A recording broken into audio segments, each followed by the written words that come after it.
ভারত বাংলাদেশ সীমান্তে নিরাপত্তা ব্যবস্থা জোরদার করেছে ভারতের বর্ডার সিকিউরিটি ফোর্স।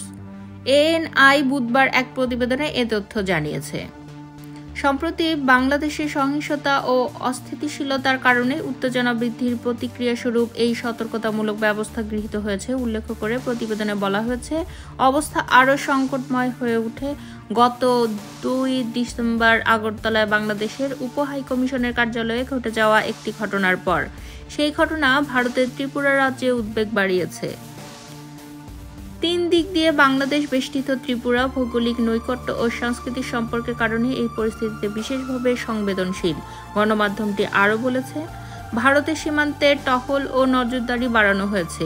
বিএসএফ সদস্যরা উচ্চ সতর্কতায় রয়েছেন যাতে কোনো অস্থিরতা সীমান্ত পেরিয়ে ভারতের অভ্যন্তরে ছড়িয়ে পড়তে না পারে বা কোনো অনাকাঙ্ক্ষিত ঘটনা না ঘটে।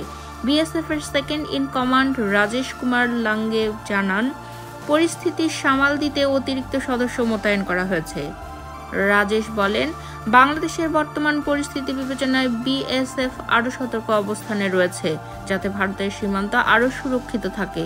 অতিরিক্ত সদস্য মোতায়েন করা হয়েছে এবং বাহিনী সার্বক্ষণিকভাবে 24 ঘন্টা 365 দিন দায়িত্ব পালন করছে।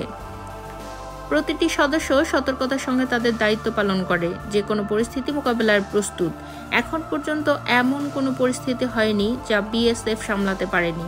আমরা আমাদের দায়িত্ব সর্বোচ্চ নিষ্ঠার সঙ্গে পালনে সর্বদা সচেষ্ট।